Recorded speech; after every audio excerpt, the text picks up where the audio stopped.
Team മാറ്റ്കമ്മിന്റെ മറ്റൊരു വീഡിയോയിലേക്ക് എല്ലാവർക്കും സ്വാഗതം. നമ്മൾ ഇന്ന് ഡിസ്കസ് ചെയ്യാനായിട്ട് പോകുന്നത് ക്വസ്റ്റ്യൻ പേപ്പർ കോഡ് 75/2021 ഒരു ഡിഗ്രി ലെവൽ പ്രിലിംസ് എക്സാമിനകത്ത് ക്വാണ്ടിറ്റേറ്റീവ് ആപ്റ്റിറ്റ്യൂഡ് ആൻഡ് റീസണിംഗ് പാർട്ടിൽ നിന്ന് ചോദിച്ച ചോദ്യങ്ങളുടെ ഡിസ്കഷനാണ്. വീഡിയോ യൂസ്ഫുൾ ആവുമെന്ന് വിശ്വസിക്കുന്നു. ഇതുപോലെ ഇൻഫോർമേറ്റീവ് കണ്ടന്റ്സിന് വേണ്ടി ചാനൽ സബ്സ്ക്രൈബ് ചെയ്യും. സോ ഒന്നാമത്തെ ചോദ്യം എങ്ങനെയാണ്? 3 സംഖ്യകളുടെ ഗുണനഫലം 100 ആണ്. ഇവ കൂട്ടിയാൽ കിട്ടുന്ന സംഖ്യയുടെ അവസാനത്തെ അക്കം 3 ആണ്. അങ്ങനെയെങ്കിൽ ഇവയിൽ രണ്ടാമത്തെ വലിയ സംഖ്യ ഏത്?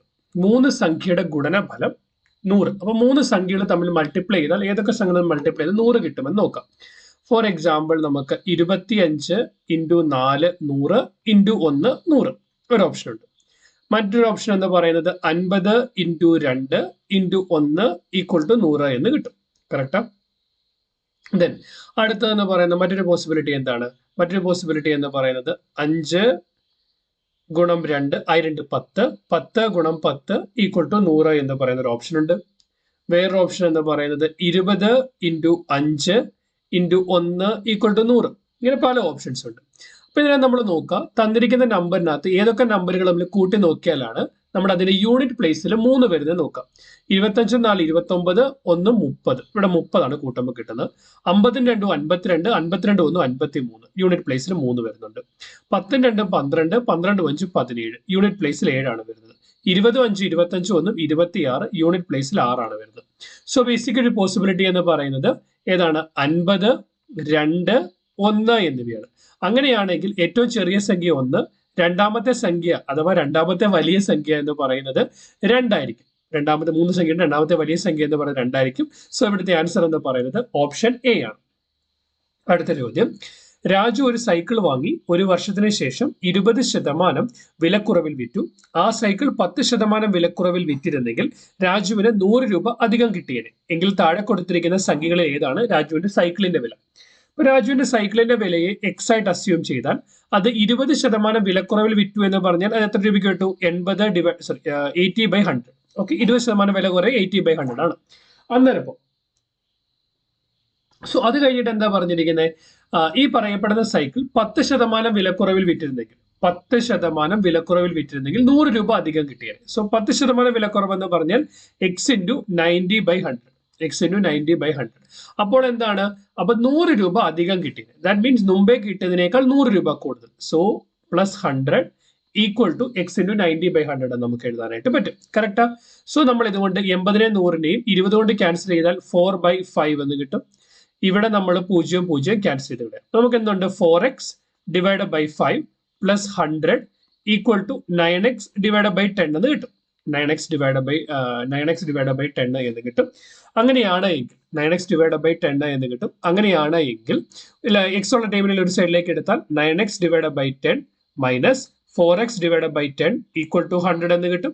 9x ൽ നിന്ന് 4x പോയാൽ 4x / 5 ആണ്. 4x / 5 ക്രോസ് മൾട്ടിപ്ലൈ ചെയ്താൽ 9 × 45x minus 4 40x divide by 50 = 100 എന്ന് കിട്ടും. അതായത് 5x / 50 = 100 എന്ന് വന്നു. കറക്റ്റാ? അങ്ങനെയാണെങ്കിൽ 50യും 5നെയും ക്യാൻസൽ ചെയ്താൽ 10 കിട്ടും. therefore x = 1000. x = 1000. അപ്പൊ അതിന്റെ വില എന്ന് പറയുന്നത് 1000 എന്ന് നമുക്ക് എടുക്കാനായിട്ട് പറ്റും. ഇതല്ലാതെ വേറൊരു ലോജിക്കൽ കൂടി ചെയ്യാം. 20% വിലക്കുറവിൽ വിറ്റു, 10% വിലക്കുറവിൽ വിറ്റു. അവ രണ്ടും തമ്മിലുള്ള വ്യത്യാസം എന്ന് പറയുന്നത് 10%. ആ വിലക്കുറവിന്റെ വ്യത്യാസം 100 രൂപയാണ്. അതിന്റെ അർത്ഥം എന്താ? 10% എന്ന് പറയുന്നത് 100 രൂപയാണ്. അങ്ങനെയാണെങ്കിൽ 100% അഥവാ ഇതിന്റെ ആക്ച്വൽ പ്രൈസ് എന്ന് പറയുന്നത് 100 × 10 1000 രൂപയായിരിക്കും. ഇങ്ങനെ വേണമെങ്കിൽ കണ്ടുപിടിക്കാം വളരെ ഈസി ആയിട്ട്. അതായത് 20% വിലക്കുറവിൽ വിറ്റതും 10% വിലക്കുറവിൽ വിറ്റതും തമ്മിലുള്ള വ്യത്യാസം 100 രൂപയാണ്. അതായത് 20% 10% വ്യത്യാസം 10%ആണ്. 10% എന്ന് പറയുന്നത് 100 രൂപയാണെങ്കിൽ 100% അത് ആക്ച്വൽ പ്രൈസ് എന്ന് പറയുന്നത് 1000 രൂപയായിരിക്കും. സോ ഓപ്ഷൻ എ ആണ് ഇവിടുത്തെ ആൻസർ എന്ന് പറയാം. 1/3 5/7 2/9 9/14 7/12 ഈ സംഖ്യകളെ ആരോഹണ ക്രമത്തിൽ എഴുതിയാൽ നമുക്ക് കിട്ടുന്ന സംഖ്യ ഏത്? നമ്മൾ ഇങ്ങനെ സംഖ്യകൾ കിട്ടും. നമ്മൾ ചെയ്യേണ്ട ഒരു കാര്യം സംഖ്യകൾ എഴുതി നോക്കാം. 1/3 5/7 2/9 9/14 7/12. എന്നിട്ട് ഏതൊക്കെ സംഖ്യകൾക്കകത്താണ് ഡിനോമിനേറ്ററിന്റെ പകുതിയേക്കാൾ കുറവ് ന്യൂമറേറ്റർ വരുന്നത് നോക്കാം. ഇവിടെ 1/3 നോക്കിയാൽ 3യുടെ പകുതിയേക്കാൾ കുറവാണ് 1 എന്ന് പറയുന്നത്. സോ ഇത് ആ ഒരു ടൈപ്പിൽ വരുന്നതാണ്. 2/9 നോക്കിയാലും 9ന്റെ പകുതിയേക്കാൾ കുറവാണ് ന്യൂമറേറ്റർ വന്നിരിക്കുന്നത്. സോ ന്യൂമറേറ്റർ എന്ന് പറയുന്നത് ഡിനോമിനേറ്റർ പകുതിയേക്കാൾ കുറവായിട്ട് വരുന്ന എത്രയാണ് 1/3 2/9. ഈ 1/3 2/9 ഏറ്റവും ചെറിയ സംഖ്യകളായിരിക്കും നമുക്ക് ഈസി ആയിട്ട് മനസ്സിലാക്കാം. ഇനി 1/3 2/9 കൺസിഡർ ചെയ്താൽ ഈ 1/3 എന്ന് പറയുന്നതിനെ ഡിനോമിനേറ്ററിൽ ന്യൂമറേറ്റർ 3 കൊണ്ട് മൾട്ടിപ്ലൈ ചെയ്താൽ നമുക്ക് 3/9 എന്ന് കിട്ടും. അപ്പൊ നമുക്ക് എന്ത് മനസ്സിലായി? ഇതിനകത്ത് ഏറ്റവും ചെറിയ സംഖ്യ എന്ന് പറയുന്നത് 2/9 ആണ്, പിന്നെ 3/9. So 3/9 is nothing but 1/3. ഏറ്റവും ചെറിയ സംഖ്യ 2/9, പിന്നെ അടുത്ത 1/3. സോ ഈ രണ്ട് ഓപ്ഷൻ നമുക്ക് വെട്ടിക്കളയാം. ഒന്നെങ്കിൽ എയോ ബിയോ ആണ് ആൻസർ എന്ന് നമുക്ക് ക്ലിയർ ആയിട്ട് മനസ്സിലാക്കി കഴിയും. ഇനി ബാക്കിയുള്ളത് ഏതൊക്കെയാ? ബാക്കിയുള്ളത് എന്ന് പറയുന്നത് 5/7 ഉണ്ട്, 9/14 ഉണ്ട്, അതുപോലെ എന്താണ് 7/12 ഉണ്ട്. 7/12. ഈ 5 ഇവിടെ ഒരു ഡിനോമിനേറ്റർ 14 ഉള്ളതുകൊണ്ട് 5/7 ആണെങ്കിൽ ന്യൂമറേറ്റർ ഡിനോമിനേറ്റർ 2 കൊണ്ട് മൾട്ടിപ്ലൈ ചെയ്താൽ ഇത് ശരിക്കും പറഞ്ഞാൽ 10/14 വരും. 10/14 വരും. അതായത് 5/7 എന്ന് പറയുന്നത് 9/14 വലുതാണ്. 5/7 എന്ന് പറയുന്നത് 9/14 വലുതാണ്. ഓപ്ഷൻ നോക്കി, 5/7 9/14 വലുതാക്കി എഴുതിയിരിക്കുന്ന ഓപ്ഷൻ ഏതാണ്? ഇതാണ്. സോ ഈ സീക്വൻസ് ഒക്കെ. സോ ആൻസർ എന്ന് പറയുന്നത് 5/7 എന്ന് പറയുന്നത് 9/14 വലുതായിരിക്കുന്ന ഓപ്ഷൻ ഇതാണ്. സോ അതുകൊണ്ട് തന്നെ ഈ ഒരു ആൻസർ ശരിയാവത്തില്ല. ഏതന്നെയാണ് ആൻസർ? ബട്ട് എങ്ങനെ നമ്മൾ ബാക്കിയുള്ളതിലേക്ക് എത്തും? സോ ഇത് 9/14 ആണ്, ഇത് 7/12 ആണ്. എന്ത് ചെയ്യണം വെച്ചാൽ ഇതിന്റെ ഡിനോമിനേറ്ററിലെ 12 അല്ലേ, മറ്റേ ഡിനോമിനേറ്റർ 14 അല്ലേ, 14 കൊണ്ട് ഈ ഒരു കേസിൽ ഡിനോമിനേറ്റർ ന്യൂമറേറ്റർ മൾട്ടിപ്ലൈ ചെയ്യുക. ഇവിടെ 12 കൊണ്ട് ന്യൂമറേറ്റർ ഡിനോമിനേറ്റർ മൾട്ടിപ്ലൈ ചെയ്യുക. ഇവിടെ 12 കൊണ്ട് ന്യൂമറേറ്റർ ഡിനോമിനേറ്റർ 12 ചെയ്യും. സോ നമുക്ക് ഇവിടുത്തെ കേസിൽ എന്ത് കിട്ടും? 120 ഡിവൈഡ് ബൈ 14 ഇൻറ്റു 12 കിട്ടും. ഡിനോമിനേറ്റർ സോൾവ് ചെയ്യണം, കാരണം നമ്മൾ വലുത് കണ്ടുപിടിക്കാൻ മാത്രമാണ് നമ്മൾ നോക്കുന്നത്. ദെൻ 12 ഇൻറ്റു 9 എന്ന് പറയുന്നത് കിട്ടും 108 ഡിവൈഡ് ബൈ 14 ഇൻറ്റു 12 എന്ന് കിട്ടും. 14 ഇൻറ്റു 7 എന്ന് പറയുന്നത് 98 ഡിവൈഡ് ബൈ 14 ഇൻറ്റു 12 എന്ന് കിട്ടും. സോ നോക്കി 120 ബൈ 108 ബൈ 98 ബൈ. അപ്പോൾ ഏറ്റവും ചെറുത് ഏതാണ്? 98 ബൈ. അപ്പൊ 7/12 ആയിരിക്കും ഏറ്റവും ചെറുത്. അത് കഴിഞ്ഞിട്ട് വരുന്നത് 9/14 ആയിരിക്കും, പിന്നെ വരുന്നത് 5/7 ആയിരിക്കും. സോ സീക്വൻസ് എന്ന് പറയുന്നത് ഓപ്ഷൻ എ ആണ്. അപ്പൊ നമുക്ക് തന്നിരിക്കുന്ന ഓപ്ഷൻസിൽ നിന്ന്, തന്നിരിക്കുന്ന ഓർഡറിൽ നിന്ന് നമ്മൾ എന്ത് ചെയ്യുക? നമ്മൾ അതിന്റെ ഡിനോമിനേറ്ററിനെ സെയിം ആക്കി കഴിയുമ്പോൾ ന്യൂമറേറ്ററിന്റെ വാല്യൂ കൂടുന്നതനുസരിച്ചിട്ട് നമുക്ക് ഓർഡറിൽ കറക്റ്റ് ആയിട്ട് എഴുതാനായിട്ട് പറ്റും. ഓക്കെ. ഒരു ആശുപത്രി വാർഡിൽ 25% ആളുകൾ COVID-19 ബാധിതരാണ്. ഇതിൽ 100 പേർ പുരുഷന്മാരും 10 പേർ ട്രാൻസ്ജെൻഡറും ബാക്കി സ്ത്രീകളുമാണ്. ഈ വാർഡിൽ 300 സ്ത്രീകൾ ഉണ്ടായിരുന്നെങ്കിൽ അവർ മൊത്തം ജനസംഖ്യയുടെ 50% വരുമായിരുന്നു. അങ്ങനെയെങ്കിൽ എത്ര സ്ത്രീകൾ രോഗബാധിതരാണ്? സോ ബേസിക്കലി നമ്മളിവിടെ നോക്കുമ്പോൾ ലാസ്റ്റത്തെ ഒരു തന്ത്രിക സ്റ്റേറ്റ്മെന്റ്, ആ വാർഡിൽ 300 സ്ത്രീകൾ ഉണ്ടായിരുന്നെങ്കിൽ അവ മൊത്തം ജനങ്ങളുടെ 50%. അതായത് മൊത്തം ജനങ്ങളുടെ 50%ആണ് 300 എങ്കിൽ മൊത്തം ജനസംഖ്യ എന്ന് പറയുന്ന 100%, അത് എത്ര വരും? 600 വരും. കറക്റ്റാ? അപ്പം ആ നാട്ടിലെ 600 പേരെന്താണ്? 600 പേരാണ് പോപ്പുലേഷൻ എന്ന് പറയുന്നത്. ഒരു ആശുപത്രി വാർഡിൽ 25% ആളുകൾ COVID-19 ബാധിതരാണ്. അങ്ങനെ അർത്ഥം എന്താ? 600ന്റെ 25%ത്തിലാണ് കോവിഡ് ഉള്ളത്. സോ 600ന്റെ 25/100. സോ 25 കൊണ്ട് ക്യാൻസൽ ചെയ്താൽ 1/4. 600/4 എന്ന് പറയുമ്പോൾ 150 പേർക്ക് കോവിഡ് ഉണ്ട്. അതിനകത്ത് 100 പേര് പുരുഷന്മാരാണ് തന്നിട്ടുണ്ട്, 10 പേര് ട്രാൻസ്ജെൻഡർ ആണെന്ന് തന്നിട്ടുണ്ട്. അപ്പൊ 110 പേര് ഓൾറെഡി പോയി, ബാക്കി സ്ത്രീകൾ. അപ്പൊ 150 പേർക്ക് കോവിഡ് വന്നു, 110 പേര് പുരുഷന്മാരും ട്രാൻസ്ജെൻഡറുമായിട്ടുണ്ടെങ്കിൽ ബാക്കി സ്ത്രീകൾ എന്ന് പറയുന്ന 40 പേര്. ഓപ്ഷൻ സി ആയിരിക്കും ഇവിടുത്തെ ആൻസർ എന്ന് പറയുന്നത്. ഓപ്ഷൻ സി ആണ് ഇവിടുത്തെ ആൻസർ എന്ന് പറയുന്നത്. ഡൺ. അടുത്ത ചോദ്യം, 2 വർഷത്തേക്ക് 10.5 ലഘുപലിശയിൽ നിക്ഷേപിച്ചിരിക്കുന്ന തുകയ്ക്ക് 2 വർഷത്തേക്ക് കിട്ടുന്ന കൂട്ടുപലിശയും തുല്യസംഖ്യ തന്നെയാണ്. അങ്ങനെയെങ്കിൽ കൂട്ടുപലിശ എത്ര ശതമാനം? അതായത് നമ്മളൊരു പ്രിൻസിപ്പൽ എമൗണ്ട് നമ്മൾ നിക്ഷേപിക്കുന്നു, 10.5% പലിശയാണുള്ളത്. സോ 10.5 ഡിവൈഡഡ് ബൈ 100 എത്ര വർഷത്തേക്ക്? 2 വർഷത്തേക്ക്. കാരണം സിമ്പിൾ ഇൻട്രസ്റ്റ് എന്ന് പറയുന്നത് principal into rate of interest into number of years ആണ് അതിന്റെ ഇൻട്രസ്റ്റ് എന്ന് പറയുന്നത്. സോ ഇത് മൾട്ടിപ്ലൈ ചെയ്താൽ നമുക്ക് എന്ത് കിട്ടും? 10.5 ഇൻറ്റു 2 എന്ന് പറയുമ്പോൾ 21. 21/100 എന്ന് പറയുമ്പോൾ 0.21. സോ നമുക്കിത് 0.21p എന്ന് കിട്ടും. ക്ലിയർ ആ? കോമ്പൗണ്ട് ഇൻട്രസ്റ്റ് എങ്ങനെയാണ് കാൽക്കുലേറ്റ് ചെയ്യുന്നത്? കോമ്പൗണ്ട് ഇൻട്രസ്റ്റ് എന്ന് പറയുന്നത് principal into 1 + r/100 raise to n minus P. ഇതായിരിക്കും കോമ്പൗണ്ട് ഇൻട്രസ്റ്റിലെ ഇൻട്രസ്റ്റ് തുക എന്ന് പറയുന്നത്. പ്രിൻസിപ്പൽ എമൗണ്ട് എത്രയാണ്? റേറ്റ് ഓഫ് ഇൻട്രസ്റ്റ് n എന്ന് പറയുന്ന number of years minus P. So ഇവിടെ നമ്മൾ നോക്കുമ്പോൾ നമുക്ക് പ്രിൻസിപ്പൽ ഇവിടെ നോക്കി നമുക്ക് ഇവിടെ പി കോമൺ എടുക്കാം. പി കോമൺ എടുത്ത് നമുക്ക് എങ്ങനെയാ? പി കോമൺ എടുത്താൽ 1 + r/100 റേസ് ടു n -1 എന്ന് കിട്ടും, -1 എന്ന് കിട്ടും. ഇതാണ് നമ്മുടെ എന്ത് കോമ്പൗണ്ട് ഇൻട്രസ്റ്റ് എന്ന് പറയുന്നത്. ഇവിടെ പറഞ്ഞിരിക്കുന്നത് എന്താ, കോമ്പൗണ്ട് ഇൻട്രസ്റ്റിന്റെ പലിശ എത്രയാണെന്ന് അറിയത്തില്ല, പക്ഷെ സിമ്പിൾ ഇൻട്രസ്റ്റും കോമ്പൗണ്ട് ഇൻട്രസ്റ്റും കിട്ടുന്നത് പലിശ സെയിം ആണ്, തുക സെയിം ആണ്. പലിശ നിരക്ക് കോമ്പൗണ്ട് ഇൻട്രസ്റ്റ് എത്രയാണെന്ന് അറിയില്ല.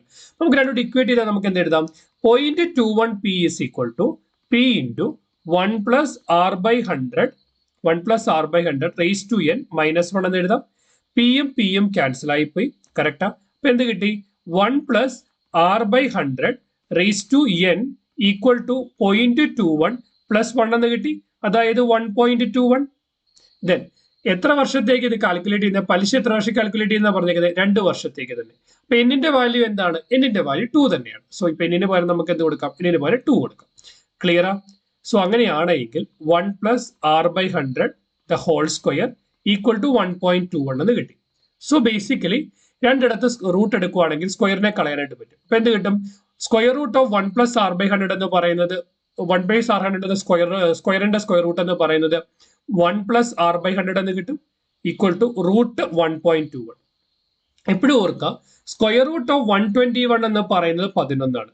അങ്ങനെയാണെങ്കിൽ സ്ക്വയർ റൂട്ട് ഓഫ് 1.21 എത്ര ഡെസിമൽ പ്ലേസ് ഉണ്ട്, 2 ഡെസിമൽ പ്ലേസ് ഉണ്ട്. അപ്പൊ ആൻസറിൽ എത്ര ഡെസിമൽ റൂട്ട് എടുക്കുമ്പോൾ എത്ര ഡെസിമൽ പ്ലേസ് ഉണ്ടാവും, 1 ഡെസിമൽ പ്ലേസ് ഉണ്ടാവും, 1.1. കാരണം 1.1 into 1.1 എന്ന് പറയുമ്പോൾ 121-നകത്ത് 2 ഡെസിമൽ പ്ലേസ് ഇൻട്രൊഡ്യൂസ് ചെയ്യണം. അപ്പൊ നേരെ തിരിച്ചു ചെയ്യുമ്പോൾ എന്ത് കിട്ടും, 2-ൽ നിന്ന് 1 ഡെസിമൽ പ്ലേസ് വരും, ദാറ്റ് ഈസ് ഈക്വൽ ടു 1.1. അപ്പൊ നമുക്ക് എന്ത് കിട്ടി, 1 plus r by 100 equal to 1.1 എന്ന് കിട്ടി. Therefore r by 100 equal to what, r by 100 എന്ന് പറയുന്നത് rate of interest, r by 100 is equal to 1.1 minus 1, that is equal to 0.1. So r is equal to 0.1 into 100, that is equal to 10. അപ്പോൾ പലിശ നിരക്ക് എത്രയായിരിക്കും, 10% ആയിരിക്കും. So പലിശ നിരക്ക് 10% ആയിരിക്കും. സോ ആൻസർ എന്ന് പറയുന്നത് ഓപ്ഷൻ ബി ആണ്. അടുത്തത് 4 മൂന്നക്ക സംഖ്യയുടെ ശരാശരി 335 കണക്കാക്കിയിരിക്കുന്നു. എന്നാൽ അതിൽ 8 എന്ന അക്കം ഒരു സംഖ്യയുടെ 2-ാം സ്ഥാനത്തും മറ്റൊരു സംഖ്യയുടെ 3-ാം സ്ഥാനത്തുമാണുള്ളത്. ഇത് 3 എന്നാണ് തെറ്റായി വായിച്ചത്, 3 തെറ്റായി വായിച്ചത് മനസ്സിലാക്കി. ഈ തെറ്റ് പരിഹരിച്ചാൽ ഈ സംഖ്യയുടെ ശരാശരി എത്രയായിരിക്കും? സോ ബേസിക്കലി 10-ന്റെ സ്ഥാനത്ത്, 2-ാമത്തെ സ്ഥാനം 10-ന്റെ സ്ഥാനത്ത് 3 എന്ന് വായിച്ചു, എന്തിനു പകരം 8-ന് പകരം, അതായത് 80 എന്ന് വായിക്കുന്നതിന് പകരം 30 എന്ന് വായിച്ചു. സോ അവിടെ ജനറേറ്റ് ചെയ്ത ഡിഫറൻസ് എത്രയാണ്, 50. അതുപോലെ ഒറ്റയുടെ സ്ഥാനത്ത്, അതായത് മൂന്നക്ക സംഖ്യയുടെ 3-ാമത്തെ സ്ഥാനത്തിൽ ഫസ്റ്റ് യൂണിറ്റ് പ്ലേസിനകത്ത് 3 എന്ന് വായിച്ചു, എന്തിനു പകരം 8-ന് പകരം, രണ്ടിനുള്ള വ്യത്യാസം എന്തായി, 5 വന്നു. സോ അപ്പോൾ നമ്മൾ നോക്കുമ്പോൾ തന്നെ മനസ്സിലാവും 50 + 5 55 വാല്യൂ, 50 + 5 55 വാല്യൂ എന്ന് പറയുന്നത് കുറവായിട്ടാണ് നമ്മൾ കൂട്ടിയപ്പോൾ എടുത്തത്, കറക്റ്റാ? സോ അങ്ങനെയാണെങ്കിൽ ടോട്ടൽ വാല്യൂവിൽ നിന്ന് 55, ടോട്ടൽ വാല്യൂ 55 കുറവാണ് നമ്മളിപ്പോൾ കാൽക്കുലേറ്റ് ചെയ്ത് വെച്ചിരിക്കുന്നത്. എത്ര സംഖ്യകളുടെ ശരാശരിയാ, 4 സംഖ്യകളുടെ ശരാശരി കണ്ടുപിടിക്കാൻ നമ്മൾ എന്താ ചെയ്യുന്നത്, ടോട്ടൽ സമ്മിനെ 4 കൊണ്ട് ഡിവൈഡ് ചെയ്യും. അപ്പൊ 55 ഡിഫറൻസ് വന്നിട്ടുണ്ടെങ്കിൽ 55-നെ 4 കൊണ്ട് ഡിവൈഡ് ചെയ്യാം. അപ്പൊ എന്ത് കിട്ടും നമുക്ക്, സോ ലൈക്ക് 55, സോ 13 4 52 ശിഷ്ടം 3, ഓക്കെ പോയിന്റ്, സോ 7 4 28 ശിഷ്ടം 2 20 I 4 20 13.75. അപ്പൊ എന്താണ് ശരാശരി 13.75-ന്റെ വ്യത്യാസം വന്നു. സോ നമ്മുടെ ശരാശരി 335 ആണെങ്കിൽ കുറവ് വന്നിരിക്കുന്ന 13.75 കൂടെ കൂട്ടുമ്പോൾ 348.75 എന്ന് കിട്ടും. Therefore ഓപ്ഷൻ ബി ആയിരിക്കും ഇവിടുത്തെ ആൻസർ എന്ന് പറയുന്നത്. അടുത്ത ചോദ്യം വളരെ ഇൻട്രസ്റ്റിംഗ് ആണ്. 220 സ്ക്വയർ ഫീറ്റ് വ്യാപ്തിയുള്ള ഒരു ടൈൽസ് ഇടുന്നതിനായി 2x2 ഫീറ്റും 4x2 ഫീറ്റും വിസ്തീർണമുള്ള ടൈൽസ് ലഭ്യമാണ്. ഈ ടൈൽസിൽ ഒരെണ്ണത്തിന്റെ വില 50 രൂപയും 80 രൂപയുമാണ്. അങ്ങനെയെങ്കിൽ ആ തറയിൽ ടൈൽ പതിപ്പിക്കാനുള്ള ഏറ്റവും കുറഞ്ഞ ചിലവ് എത്രയാവും? സോ ബേസിക്കലി നമ്മൾ നോക്കുമ്പോൾ ടോട്ടൽ ഏരിയ 220 സ്ക്വയർ ഫീറ്റ് ആണ്. നമുക്ക് 2 തരത്തിലുള്ള ടൈലുകളുണ്ട്, 2x2 ഫീറ്റ്, 2x2 ഫീറ്റും ഉണ്ട്, 4x2 ഫീറ്റും ഉണ്ട്. 2x2 ഫീറ്റ് എടുത്താൽ അതിന്റെ ഏരിയ എന്ന് പറയുന്നത് 4 ഫീറ്റ് സ്ക്വയർ ആയിരിക്കും. 4x8 ഫീറ്റ് എടുത്താൽ അതിന്റെ ഏരിയ എന്ന് പറയുന്നത് 8 ഫീറ്റ് സ്ക്വയർ ആയിരിക്കും. 4 ഫീറ്റ് സ്ക്വയറിന്റെ ഒരു ടൈലിന്റെ കോസ്റ്റ് 50 രൂപയാണ്. 8 ഫീറ്റ് സ്ക്വയറിന്റെ കോസ്റ്റ് എന്ന് പറയുന്നത് 80 രൂപയാണ്. നോക്കുമ്പോൾ തന്നെ മനസ്സിലാവും 4 ഫീറ്റ് സ്ക്വയറിന് 50 8 ഫീറ്റിന് 80 രൂപ ആയിട്ടുണ്ടെങ്കിൽ 8 ഫീറ്റ് സ്ക്വയറിന്റെ ടൈലാണ് ലാഭം എന്ന് പറയുന്നത്. കാരണം 4 ഫീറ്റ് സ്ക്വയറിന് 50 ആവുന്നുണ്ടെങ്കിൽ അവിടെ നിന്ന് 8 നമ്മൾ കാൽക്കുലേറ്റ് ചെയ്ത് എന്ത് വന്നേനെ എന്ന് പറയാൻ 100 രൂപ കോസ്റ്റ് വന്നേനെ. അപ്പൊ കോസ്റ്റ് കുറവ് വരുന്നത് 4x2 ടൈല് എടുക്കുമ്പോഴാണ്. ഇനി നമുക്ക് ടോട്ടൽ വേണ്ടത് എത്രയാണ്? ടോട്ടൽ 220 സ്ക്വയർ ഫീറ്റ് ആണ് നമുക്ക് വേണ്ടത്. അപ്പൊ 220 സ്ക്വയർ ഫീറ്റിലും നമ്മൾ 2x2 ടൈൽ ഇട്ടാൽ എന്ത് വരും? 220 ഡിവൈഡഡ് ബൈ നമ്മൾ 220 ഡിവൈഡഡ് ബൈ 4 ചെയ്ത് നമുക്ക് എന്ത് കിട്ടും? ഇതിന് I4 20 ശിഷ്ടം 2 I4 55. 2x2 ടൈൽ എടുത്താൽ നമുക്ക് 55 ടൈല് വേണ്ടി വരും. നമ്മൾ നേരെ 8 ഫീറ്റ് സ്ക്വയർ ടൈല് വരുന്ന 8 ഫീറ്റ് സ്ക്വയർ ടൈലാണ് നമ്മൾ എടുക്കുന്നത് എങ്കിൽ 8 ഫീറ്റ് സ്ക്വയർ ടൈൽ എടുത്താൽ 220 ഡിവൈഡഡ് ബൈ 8. സോ 8 16. സോ ശിഷ്ടം 6 60. ദെൻ 8 56. ശിഷ്ടം 4. സോ 40. 27.5 ടൈല് വേണ്ടി പ്രാക്ടിക്കലി അത് പോസിബിൾ അല്ല. സോ ബേസിക്കലി നമുക്ക് ഇവിടെ എന്ത് ചെയ്യാനായിട്ട് പറ്റും? 27.5 ടൈലാണ് വേണ്ടി വരുന്നത്. നമുക്ക് എടുക്കാൻ പറ്റുന്നത് 27 ടൈലാണ് എടുക്കാനായിട്ട് പറ്റും. ഇവിടെ പറഞ്ഞിരിക്കുന്നത് എന്താ? ടോട്ടൽ കോസ്റ്റ് മിനിമം ആണ്. നമ്മൾ എത്ര ഏരിയയിൽ ഫില്ല് ചെയ്യണം? 220 സ്ക്വയർ ഫീറ്റ്. അതായത് 4 ഫീറ്റ് സ്ക്വയർ ഉള്ള എക്സ് ടൈലും ഓക്കെ, അതുപോലെ 8 ഫീറ്റിലുള്ള നമ്മൾ എന്ത് ചെയ്യാം? 8 ഫീറ്റിലുള്ള വൈ ടൈലും എടുത്താൽ ടോട്ടൽ ഏരിയ എത്ര ഫില്ല് ചെയ്യാൻ വേണം? 220 ഫില്ല് ചെയ്യാനായിട്ട് പറ്റണം. കോസ്റ്റ് കുറവ് 8-നായതുകൊണ്ട് 27 ടൈൽ എടുത്താൽ ഫില്ല് ആവുമെങ്കിൽ അതിനേക്കാൾ 1 താഴെയുള്ള ഒരു നമ്പർ എന്ന് സോറി അതിന് അതിന്റെ അടുത്തുള്ള ഏറ്റവും ഗ്രേറ്റസ്റ്റ് ഇന്റജർ എന്ന് പറയുന്നത് 27 ആയതുകൊണ്ട് 27 8 ഫീറ്റ് സ്ക്വയർ ഏരിയയുള്ള ടൈൽ എടുത്താൽ, അതായത് വൈക്ക് 27 എന്ന് കൊടുത്താൽ എന്ത് കിട്ടും? 27 × 8 856 216 എന്ന് കിട്ടും. സോ ഈ ഏരിയ എത്രയായി? 216 ആയി. അപ്പൊ 216 ഫീറ്റ് സ്ക്വയർ ഏരിയ എന്ന് പറയുന്നത് 8 ഫീറ്റ് സ്ക്വയർ ഏരിയയുള്ള ടൈല് കൊണ്ട് നമുക്ക് ഫില്ല് ചെയ്യാം. ഒന്നാമത്തെ കാര്യം നടന്നു. രണ്ടാമത്തെ കാര്യം എന്ന് പറയുന്നത് പിന്നെ 216 മൊത്തം 220 വേണമെങ്കിൽ ഓൾറെഡി 216 ആയെങ്കിൽ ബാക്കി എത്ര കൂടെ മതി? ബാക്കി 4 ഫീറ്റ് സ്ക്വയർ കൂടെ മതി. 4 ഫീറ്റ് സ്ക്വയർ എടുക്കാൻ വേണ്ടി ഇവിടെ നിന്ന് ഒരു ടൈൽ കൂടെ എടുക്കാം. അപ്പൊ എന്ത് ചെയ്യാം? 2x2 ഫീറ്റ് ഉള്ള ഒരു ടൈലും 4x2 ഫീറ്റ് ഉള്ള 27 ടൈലും എടുത്താൽ നമുക്ക് ഏറ്റവും മിനിമം കോസ്റ്റിൽ ഇത് കംപ്ലീറ്റ് ചെയ്യാനായിട്ട് പറ്റും. സോ 4x2 കോസ്റ്റ് ഉള്ള 27 ടൈലിനകത്ത് ഒരു ടൈലിന്റെ വില എന്ന് പറയുന്നത് 80 രൂപ. സോ 27. സോ നമുക്ക് എന്ത് കിട്ടും? 27 × 80 പ്ലസ് 50 രൂപ വിലയുള്ള ഒരു ടൈൽ. സോ 27 × 80 പ്ലസ് 50 എന്ന് പറയുമ്പോൾ രണ്ടും കൂടെ നമ്മൾ കൂട്ടിയെടുക്കുമ്പോൾ നമുക്ക് എന്ത് കിട്ടും? 2210 രൂപ കിട്ടും. സോ എന്താണ് ലോജിക്ക്? 220 ഫീറ്റ് സ്ക്വയർ വ്യാപ്തിയുള്ള ഒരു തറയിൽ ഇടാനായിട്ട് 2x2 ഫീറ്റും 4x2 ഫീറ്റും വിസ്തീർണമുള്ള ടൈലുണ്ട്. ഈ ടൈൽസിന്റെ വില 50 രൂപയും 80 രൂപയും ആണെങ്കിൽ ആ തറയിൽ ടൈൽ പതിപ്പിക്കാനുള്ള ഏറ്റവും കുറഞ്ഞ വിലയാണ് നമ്മൾ കണ്ടുപിടിക്കേണ്ടത്. സോ നമ്മൾ ടോട്ടൽ ഫില്ല് ചെയ്യേണ്ട ഏരിയ 220 ഫീറ്റ് സ്ക്വയർ ആണ്. നമ്മുടെ രണ്ട് തരത്തിലുള്ള ടൈലുണ്ട്. 2x2 ഫീറ്റ്, അത് 2x2 ഫീറ്റ് എന്ന് പറയുമ്പോൾ അതിന്റെ ഏരിയ 4 ഫീറ്റ് സ്ക്വയർ വരും. 4x2 ഫീറ്റ് വരുമ്പോൾ അതിന്റെ ഏരിയ എന്ന് പറയുന്നത് 8 ഫീറ്റ് സ്ക്വയർ വരും. 4 ഫീറ്റ് സ്ക്വയർ ടൈലിന്റെ വില 50 രൂപയും 8 ഫീറ്റ് സ്ക്വയർ ടൈലിന്റെ വില 80 രൂപയും ആണെങ്കിൽ 8 ഫീറ്റ് സ്ക്വയർ ടൈലാണ് വില കുറവ്. കാരണം നമുക്ക് ഏറ്റവും മിനിമം കോസ്റ്റിൽ ഫില്ല് ചെയ്യാനായിട്ട് പറ്റുക. സോ അങ്ങനെയാണെങ്കിൽ 220 ഫീറ്റ് സ്ക്വയർ നമ്മൾ 4 ഫീറ്റ് സ്ക്വയർ ടൈല് കൊണ്ട് ഫില്ല് ചെയ്താൽ നമുക്ക് 55 ടൈല് വേണം. 220 feet square 8 feet square tile കൊണ്ട് ഫില്ല് ചെയ്താൽ നമുക്ക് 27 ടൈല് വേണം. പക്ഷെ ഒരു ടൈലായിട്ട് മാത്രമേ നമുക്ക് യൂസ് ചെയ്യാൻ പകുതിയായിട്ട് യൂസ് ചെയ്യാനായിട്ട് പറ്റില്ല. അപ്പൊ നമ്മൾ എന്ത് ചെയ്യുന്നു? ട്രയൽ ആൻഡ് എററിലേക്ക് കടക്കുവാണ്. അതായത് X number of 4 feet square ടൈലും Y number of 8 feet square ടൈലും എടുത്താൽ രണ്ടും കൂടെ കൂട്ടുമ്പോൾ നമുക്ക് എന്ത് കിട്ടണം? 220 കിട്ടണം. അതാണ് 4x + 8y = 220. നമ്മൾ കണ്ടു നമുക്ക് 27 8 ഫീറ്റ് സ്ക്വയർ ടൈല് വേണമെന്ന് കണ്ടു. അപ്പൊ 27 8 ഫീറ്റ് സ്ക്വയർ ടൈല് വേണമെങ്കിൽ അതിന് താഴെയുള്ള ഏറ്റവും ഗ്രേറ്റസ്റ്റ് ഇതായിട്ട് 27 സബ്സ്റ്റിറ്റ്യൂട്ട് ചെയ്ത് കൊടുക്കുന്നു. അപ്പൊ 8 × 27 എന്ന് പറയുമ്പോൾ 216 feet square 8 feet square tile കൊണ്ട് ഫില്ല് ചെയ്യാനായിട്ട് പറ്റും. റിമൈനിങ് ആയിട്ട് വരുന്ന 4 ഫീറ്റ് സ്ക്വയർ എന്ന് പറയുന്നത് 4 ഫീറ്റ് സ്ക്വയറിന്റെ ഒരു ടൈൽ കൊണ്ട് ഫില്ല് ചെയ്യുന്നു. സോ അപ്പൊ മൊത്തം 8 ഫീറ്റ് സ്ക്വയർ ഉള്ള 27 ടൈലും 1 ഫീറ്റ് സ്ക്വയർ ഏരിയ ഉള്ള ഒരു ടൈലും എടുക്കുന്നു. അപ്പൊ ടോട്ടൽ കോസ്റ്റ് എന്ന് പറയുന്നത് 2210 എന്ന് വരും. ക്ലിയർ? സോ ഈ ക്വസ്റ്റ്യൻ പേപ്പറുള്ള ഓൾമോസ്റ്റ് 8 ക്വസ്റ്റ്യൻസ് നമ്മൾ ഡിസ്കസ് ചെയ്ത് കഴിഞ്ഞു. വീഡിയോ യൂസ്ഫുൾ ആവുമെന്ന് വിശ്വസിക്കുന്നു. ഇതുപോലെ ഇൻഫോർമേറ്റീവ് കണ്ടന്റ്സിന് വേണ്ടി ചാനൽ സബ്സ്ക്രൈബ് ചെയ്യുക. Keep watching, keep learning. Thanks for watching. By.